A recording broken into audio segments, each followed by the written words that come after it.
Shalom. I'm Messianic Rabbi Eric Walker, and welcome to this edition of Revealing Prophecy. Each week we connect the dots of the news from around the world with biblical prophecy and talk about what was, what is, and what is to come. The monologue is our original work, and all other articles are used giving credit to their respective sources. Visit ignitinganation.com for a full roster of live daily interviews, and check out the Biblical Truth Library containing almost 1,000 hours of rich Bible teachings.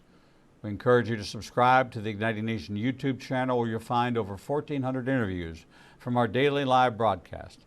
Here's a quick look at what we will be covering on today's show. I'll be opening with a monologue, followed by a story by Dr. Michael Brown, Four Shocks of Revelation, One Day Everything Will Be Shaken, followed by a story by Trey Goins Phillips, Coronavirus, The Good News.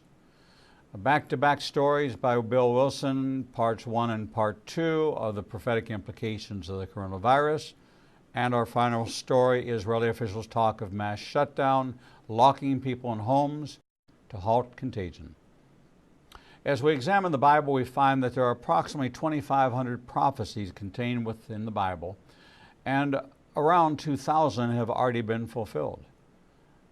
Given that the Bible proves so reliable a document, there's every reason to expect that the remaining 500 prophecies, those slated for the time of the end, also will be fulfilled to the last letter. Who can afford to ignore these coming events, much less miss out on the immeasurable blessings offered to anyone and everyone who submits to the control of the Bible's author, God Himself? Would a reasonable person take lightly God's warning of judgment for those who reject what they know to be true about Jesus and the Bible, or who reject Jesus' claim on their lives? Like everyone else, I'm trying to make sense of this COVID-19 global crisis. As a biblicist, I'm always looking at events through the prism of the Bible. My thoughts have swung from 2 Samuel 14:14, where God says, like water is spilled on the ground, which cannot be recovered, so we must die. But that is not what God desires. Rather, He devises ways so that a banished person does not remain banished from Him. Is this His way of getting us away from the carnal transactions of life so that we can turn back to Him? This is a global pandemic, and all the world is being impacted. Believing that my Father in heaven desires good things for me and all who call upon His name, this must surely be a part of the Master's plan. Is this the preparation, training we need when the second half of the tribulation period begins and money is no longer accepted? Many businesses will no longer handle cash and coin as this virus, different than other viruses, lives for an unspecified period of time on objects outside the body. I can clearly see the spiritual connection to the diabolical plans of Satan as he unleashes his army of demons who are carried from place to place in people infected, but asymptomatic to spread the disease. Many have referred to COVID-19 as a plague. Revelation 6:5-8 says that in the final days the world would be rocked by subsequent famines and plagues. In the United States, cases of coronavirus have crossed 800 and the death toll has risen over 20, with an even larger impact globally. Around the world, there's over 200,000 cases and over 8,000 deaths from the virus. Luke 21:11 cautions us that there will be pestilences in various places and fearful events in the final days. While we don't know if the pestilence Jesus mentions refers directly to COVID-19, is it a warning? The word pestilence comes from the Greek word loimos, which means plague, a fatal epidemic disease. Recently, there's been a wave of other biblical plagues. This has many wondering if the remaining 6 will strike soon. According to Jewish tradition, all the plagues that struck Egypt will reappear before the final redemption. The Bible talks about the first plague in Exodus 7:20, which says, Moses and Aaron did as the Lord commanded. In the sight of Pharaoh and in the sight of his servants, he lifted up the staff and struck the water in the Nile, and all the water in the Nile turned into blood. Last year, there were signs of the first plague appearing with water turning to blood. There were several cases of rivers turning blood red reported in different spots around the world, according to Breaking Israel News. There were also signs of the 7th plague, hail. late last year, with hail showing up in most unexpected locations.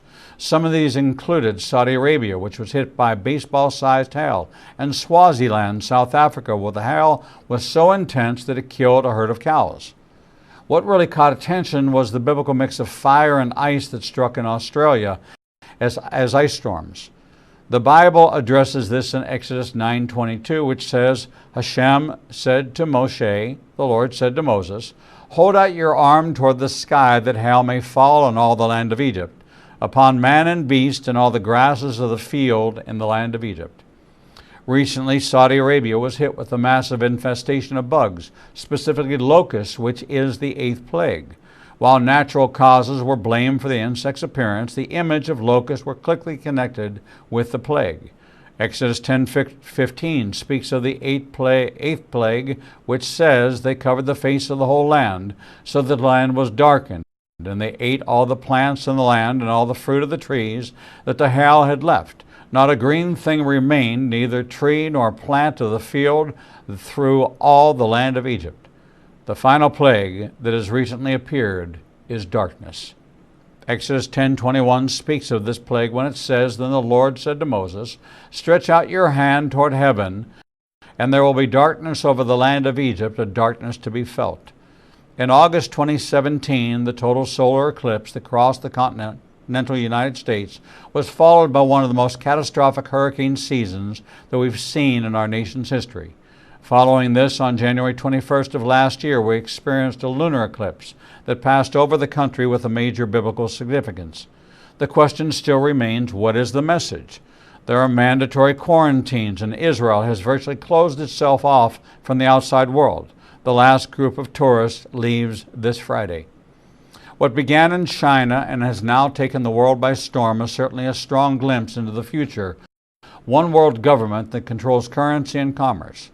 With all its allure, even cryptocurrency has been severely impacted by this crisis. The recent run on staple goods like toilet paper has left our stores decimated and people are gripped by fear. Police and National Guardsmen are being deployed and the government is entertaining subsidizing all who are affected by this economic fallout from a virus that has not proven itself to be as devastating as many of the plagues and viruses of the past. Our schools and businesses are closed, and we await the next government-controlled restriction. This certainly appears to be a test run of life under strict and monitored control. Just look at the church's response. Services have been canceled and the gathering of groups of more than 10 are being prohibited. Is this the response of the community of faith? Services were canceled at the advice of the government. And I pray that leaders will get together and use this as an opportunity to turn the extraordinary amount of real estate used for services into triage centers, testing centers, storehouses, and support centers. So far, no one has been able to predict the life of this virus and its impact on daily life. Some are forecasting the end of summer into July-August timeframe. If this is a crisis of biblical proportion, or is this a crisis of biblical proportion, or the Chinese attempt to turn the world into a socialist economy, paving the way for the beginning of the end? None of us know, but we do know that prayer works, and that the community of faith must be more diligent than ever to rise up and confront this present evil. The model given to us is Acts 2, and the needs of all were met not by the government, but by the community of faith. 10 million small gatherings of 10 praying for each other and studying together covers 1/3 of the population of the United States. Maybe therein lies the answer. We have grown cold and complacent, and it's time for us to recapture the relevance and community impact that generated millions of new believers that started in the upper room and spread throughout the world. Jew and Gentile worshiping together on a personal level. This is a call to prayer and a call to never again settle for church as usual. Whatever the outcome, we are the ones that need to carry the message. If you are at home, then replace a few hours a day studying the Bible with your children. Let us rebuild at home where it was always supposed to be done and come out the other side stronger in our knowledge of the Lord. Is this a test run? We won't know for sure for some time to come, but the time is coming that we know for sure. Will you be prepared, prayed up, strengthening your faith to stand up against what the Word tells us will one day come upon us. The body is so divided on whether or not we will see the day of trouble that statistically 80% are wrong. We will all find out at the same time. Regardless of the outcome, will you be ready? I think God is saying, on your mark, get set, and wait for the go. And that, my friends, is today's monologue. And now for today's stories. Foreshocks of Revelation. One day everything will be shaken, by Dr. Michael Brown. It's true that the coronavirus is causing upheaval around the world. Whole countries are being quarantined. Massive sports events are being canceled. Schools are being closed. The stock markets are collapsing, but there's a mere tremor compared to what is coming. One day the whole earth will be shaken. As the author of Hebrews tells us, the Lord has promised, once more I will shake not only the earth, but also the heavens. The word once more indicates the removing of what can be shaken, that is, created things, so that what cannot be shaken may remain. Hebrews 12, 26 to 27. Everything will be shaken on that day. This is how Jesus described it. There will be signs in the sun, moon, and stars. On the earth, nations will be seen in anguish and perplexity at the roaring and tossing of the sea. People will faint from terror, apprehension of what is coming on the world, for the heavenly bodies will be shaken, from Luke 21, 25, and 26. Or in the vivid language of the book of Revelation, then the kings of the earth, the princes, the generals, the rich, the mighty, and everything else, both slave and free, hid in caves and among the rocks of the mountains. They called to the mountains and the rocks, fall on us and hide us from the face of him who sits on the throne and from the wrath of the Lamb. For the great day of their wrath has come, and who can withstand it? Revelation 6:15 to 17. This is how Jesus described it. There will be signs in the sun. Can you even imagine a scene like this? Very few want to talk about God's judgment today, even within the church. Preachers choose to avoid it, and the congregations cheer them on. Give us sweet stuff, give us happy stuff, tell us nice stories, make us smile. We don't want to hear about judgment. That makes God sound mean. To the contrary, that makes God sound just. He will judge unrighteousness. He will punish the wicked. He will bring retribution. That is good news for the righteous and the godly. As the psalmist said, let all creation rejoice before the Lord. For he comes to judge the earth. He will judge the world in righteousness and the people in his faithfulness. Psalm 96:13. Judgment on the wicked also means salvation for the righteous. The book of Revelation also speaks of the pouring out of 7 bowls of divine wrath on the earth, resulting in horrific judgment on those who refuse to repent. See Revelation 16. There will be no vaccines or cures on that day. There will be no intervention by the federal government. There will be no way of escape other than running to the Lord for mercy and taking refuge under his wings. Judgment is certainly coming. Isaiah put it like this. Please listen slowly and prayerfully. See, the Lord is going to lay waste the earth and devastate it. He will ruin its face and scatter its inhabitants. It will be the same for priest as for people, for the master as for his servant, for the mistress as for her servant, for seller as for buyer, for borrower as for lender, for debtor as for creditor. The earth will be completely laid waste and totally plundered. The Lord has spoken this word. The earth dries up and withers. The world languishes and withers. The heavens languish with the earth. The earth is defiled by its people. They have disobeyed the laws, violated the statutes, and broken the everlasting covenant. Therefore, a curse consumes the earth. Its people must bear their guilt. Therefore, earth's inhabitants are burned up, and very few are left. Isaiah 24, 1-6. Even if we understand that the prophets sometimes spoke in hyperbolic language, the overall meaning of these words is undeniable. One day severe judgment will fall on a guilty planet. Yet even in the midst of this terrifying description, there are words of hopes for God's people. In fact, there is a divine invitation to take refuge in him. Go, my people, enter your rooms and shut the doors behind you. Hide yourselves for a little while until the wrath has passed by. See, the Lord is coming out of his dwelling to punish the people of the earth for their sins. The earth will disclose the blood shed on it, The earth will conceal its slain no longer. Isaiah 26, 20 and 21. As Proverbs states, the name of the Lord is a fortified tower. The righteous run to it and are safe. Proverbs 18 and 10. And as Psalm 91 declares, there is a place of protection, a hiding place in God Most High. That's why Jesus said this to his followers immediately after warning of the judgment that would be coming to the earth. When these things begin to take place, stand up and lift up your heads because your redemption is drawing near. Luke 21:28. The coming of the Lord is at hand. And that's why the very passage from Hebrews that we quoted at the beginning of this article ends with this: Therefore, since we are receiving a kingdom that cannot be shaken, let us be thankful, and so worship God acceptably with reverence and awe, for our God is a consuming fire. Hebrews 12:28 and 29. The whole world will be shaken, but God's kingdom and God's people will not be shaken. As the psalmist declared, God is our refuge and strength, an ever-present help in trouble. Therefore we will not fear, though the earth give way and the mountains fall into the heart of the sea, though its waters roar and foam and the mountains quake with their surging. There is a river whose streams make glad the city of God, the holy place where the Most High dwells. God is within her, she will not fall. God will help her at break of day. Psalm 46, 1 through 5. And this: surely the righteous will never be shaken. They will be remembered forever. They will have no fear of bad news. Their hearts are steadfast, trusting in the Lord. Their hearts are secure. They will have no fear. In the end, they will look in triumph on their foes. Psalm 112, verses 6 through 8.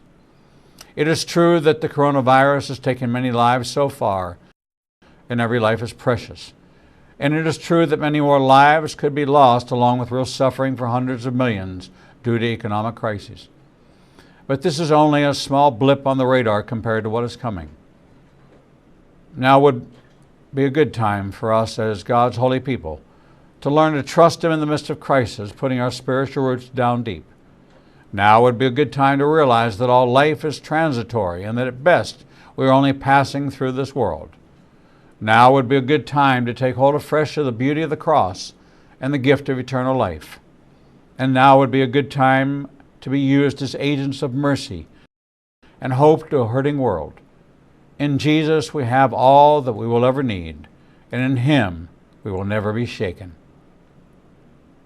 Our next story, Coronavirus, the Good News, by Trey Goins Phillips. Have I washed my hands enough today? Am I carrying the coronavirus right now and I just don't know it? Have I crossed paths with someone who's infected? What about my job? How bad will the economy get? Life in the middle of a pandemic can be a little jarring, especially with all the negative news and uncertainty surrounding the coronavirus. While there is now and always will be plenty to be concerned about, I've quickly found out it's really important, perhaps now more than ever, to find and savor the things worth celebrating. As it turns out, not all the news is bad news. So here's a list of 13 good news stories relating to the novel coronavirus. Number 1, Wuhan, which was the epicenter of the COVID-19 epidemic, has closed the last of its 16 temporary coronavirus hospitals because there aren't enough patients to keep them open. 2, Dutch researchers have discovered a human antibody they believe offers potential for prevention and treatment of COVID-19. The leading researcher, Barend Jan Bos, made clear, though it is still too soon to know when it might be workable on people. Number 3, a 103-year-old woman in Wuhan has become the oldest person to beat the novel coronavirus. She recovered only 6 days after being admitted to the hospital.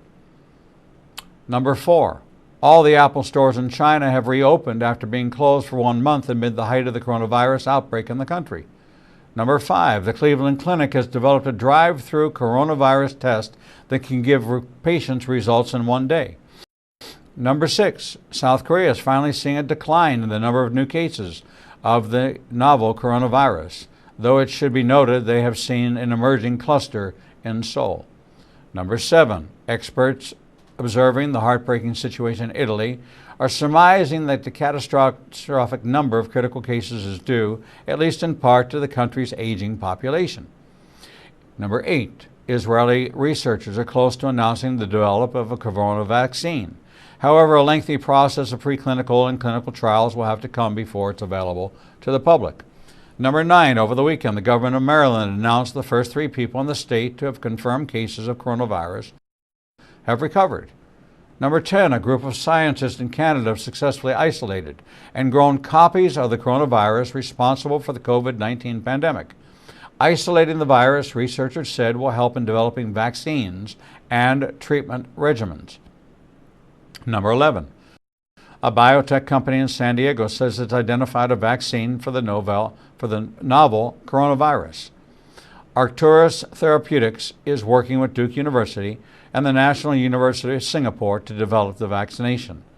Number 12, the health department in Oklahoma said the first identified patient in Tulsa, a man who had traveled to Italy, has recovered from the coronavirus.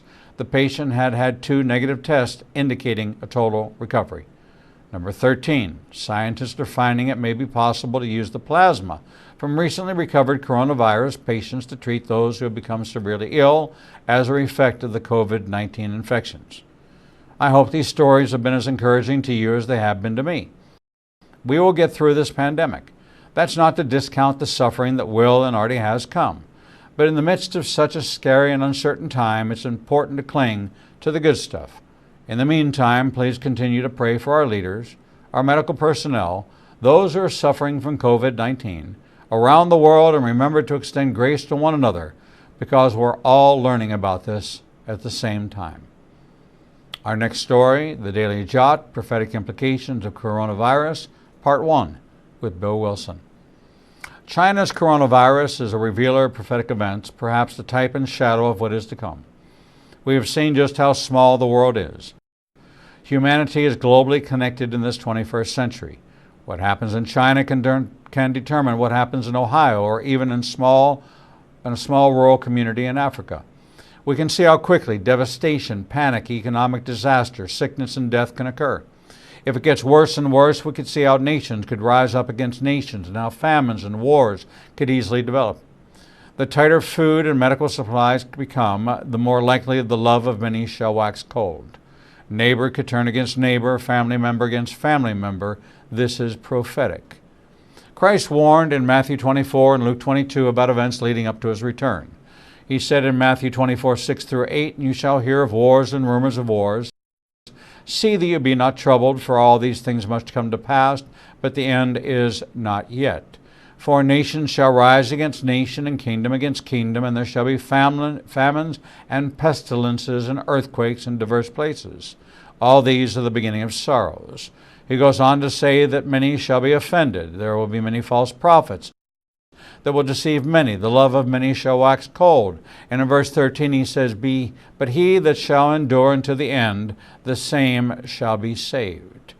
In 2005, Bill Wilson documented in his book, Warshad Living Victoriously in the End Times, that in the previous 100 years, smallpox killed 300 million people, and influenza millions.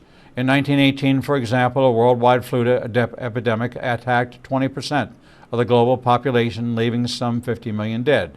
675,000 deaths in the United States. Do you not think that those who were alive then believed the end times were upon them? Interesting that one of the 3 main theories of the origin of the 1918 flu is China. In a 14-year period from 1991 to 2005, Bill Wilson documented that earthquake frequency had increased 88%. In the 90s, 165 wars and tyrannies contributed to 180 million deaths, 100 million attributed to communism. This was a 125% increase in war-related deaths over the previous century. Famine follows war. Many scaremonger preachers may be trying to say that China's coronavirus is one of the bold judgments in Revelation. It is not. Read your Bible.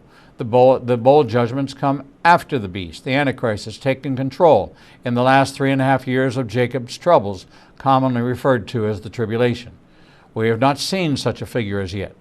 We can, however, through this virus example, see how the entire world can be impacted by a single event and how a leader might arise. Our response, first, as Christ said, do not be deceived. Second, this is an opportunity not to place blame and be anger, but to show the love of Christ to others. Bond together, help one another, pray for one another, have empathy, do not fear. And he says, more tomorrow. And that story is next. From the Daily Jot, Prophetic Implications of Coronavirus, Part 2, with Bill Wilson. There are several aspects of the China coronavirus pandemic that have prophetic underpinnings. It certainly is a type and shadow of an end-time pestilence which could result in great famine as prophesied by Christ in Matthew 24:7, and there shall be famines and pestilences and earthquakes in diverse places. Since this coronavirus has been on the radar, there have been some 33 earthquakes in California, Oklahoma, Tennessee, the Carolinas, New York, and Maine. But when we're talking about the specifics of prophecy, it's not about America, it's about Israel. We need to remember that. Yes, prophecy affects America and vice versa, and you and I, but it is centered on Israel and the return of Christ. Unpacking coronavirus prophetically takes a discerning heart. Let's look at when coronavirus began accelerating from its origin in China and the events that were impacting Israel at the time. My friend, White House correspondent Bill Koenig, has kept track of events facilitated by the U.S. that impact Israel for decades. In his book, Eye to Eye, Facing the Consequences of Dividing Israel, Bill has mapped out every recent president's attempt at dividing up Israel to foster peace in the Middle East. He has found a pattern. Within 48 hours of a president initiating a peace plan that divides Israel, a natural, economic, or political disaster hits the United States. President Trump's deal of the century is no different. When it was announced, Bill and I wondered what event would be triggered. Remember when George Bush and Ariel Sharon forced Israelis from their homes in Gaza? Katrina formed up in the ocean. Bill Koenig has now documented Corona begins to spread in China December 31st. Trump-China trade deal signed at White House January 15th. Trump deal of the century presented with map at White House January 28th.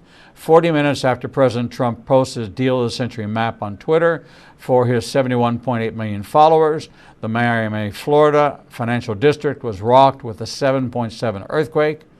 On January 28th, the coronavirus expansion begins worldwide. January 28th, the CDC confirms first human-to-human transmission of coronavirus in the United States, reported by CNBC. January 31st, this is not intended to criticize the president. He's doing a good job. These are just the facts, examples of prophecy and humans interact. There are a lot of conspiracy theories, fake news, and just plain lies being circulated in cyberspace that foment fear, paranoia, and anxiety. Isn't it enough to look at this global issue from the facts? Yes, this is a prophetic event. It's showing us just how fast your freedom can be shackled. It demonstrates how quickly the world can be locked down in response to a crisis. This China coronavirus is no less than a type and shadow of things to come, and only time and events will tell if it is more than that. My advice, watch carefully for leaders arising out of the Middle East, especially from Turkey and Iran. Study Daniel 8, Ezekiel 38 and 39, and Matthew 24. Don't get caught up in the wide-eyed claims and conspiracy theories. They're only there to deceive. Be wise, take care, show the love of Christ as your testimony. Remember, you are still here, and you will be until the Lord decides to remove you. As Jesus said in Matthew 24:13, but he that shall endure unto the end, the same shall be saved. You are washed in the blood of the Lamb. Do not fear. Our next story from World Israel News, Israeli officials talk of mass shutdown, locking people in homes to halt contagion. One of the first countries to take coronavirus seriously, Israel has enacted ever more draconian strictures in the past week to combat the deadly contagion. However, it's still not enough for senior members of Israel's health ministry. Ministry of Health officials are again urging the Prime Minister to impose a general closure and declare a state of emergency so that only infrastructure and workplaces that are defined as necessary will be allowed to operate, Yediot Aharonot reports on Monday. The senior officials say a mass quarantine is necessary in order to prevent a massive uptick in the number of cases, the report says. The Israeli health system is preparing to carry out a drill in which 1,000 become sick and the mortality rate from the disease spikes. As of Monday morning, 250 cases have been reported, with 5 in serious condition. Corona is out of control, an unnamed director of a major hospital told the paper. The number of patients who are only very partial because of the limited scope of the test is rising rapidly, indicating that the disease is spreading quickly in the community. There are probably thousands of patients nowadays. If this rapid spread is to be stopped, you have to quarantine the public in their own houses, the hospital director said. The paper also quotes a senior official at the health ministry who said, at the current stage of the epidemic, there's no way to avoid the necessity of a widespread shutdown, despite the great public opposition that is anticipated by such a move. The situation in Italy and Spain is catastrophic, and other countries, including the U.S., are on the way to finding themselves in a similar crisis. At this stage, there's no more room for hesitation, the official said. The official urged that the situation be handed over to the defense ministry. Hard-hit Italy reported 3,590 new cases and 368 deaths in just 24 hours on Sunday. The U.S., which has been slow to address the virus, has caught up fast, with health officials recommending that groups of 50 or more don't get together, and a government expert saying a 14-day national shutdown may be needed. The Associated Press reports Israel has been gradually upping the ante in its fight against the coronavirus. It began by ordering those returning from high-risk areas, first in Asia, to submit to self-imposed home quarantine for a 2-week period. At one point in the early stages, Israel turned back a South Korean plane which had just landed. The country had since called for all returning travelers to enter quarantine, reduced gatherings from 5,000 people to 2,000 to 100, then to 10, and to put public transportation on a reduced schedule, among other measures. Now, Israel's borders are closed. The last tourist will leave tomorrow, and then Israel will be closed. Each person confined to their home. Essential services will be made available. But the tourist industry is decimated. As we approach the Passover and Easter season, and then Pentecost, we know that we're looking at billions of dollars in damages to tourism and to the economic infrastructure and backbone of Israel. Personally, our ministry is raising funds in support of Edo Canaan, our guide in Israel, who, because of extenuating circumstances, must be confined to his home, cannot be exposed because of a compromised immune system, and cannot work. For him and his family, his savings will run out before the quarantine will. Therefore, we have on our Facebook page a fundraiser on behalf of Edo so we can help him during this difficult time. Yes, we too will face imposed restrictions here in America. Most schools are closing. Most people are told to work from home. Gatherings of groups of 25 or less are legal as long as you are 6 feet apart from each other. Our beaches are closing. Our universities are sending their children home. Many are being laid off. The travel industry is decimated. Answers are not forthcoming, and we have yet to really get a grip on how many are infected, how long the virus lives, and so many questions on our lips. But our trust and our faith is in the Lord, the maker of heaven and earth. And if this is a practice run for what is to come, how are you responding? In faith or in fear? How are you rising to the occasion to talk across the fence to your neighbor who you haven't spoken to in years? Now that you're at home, are you using the time to have Bible studies with your children, to talk about the Lord, to watch the teachings that are available to you at ignitingnation.com, to introduce your children to Bible study and to prayer?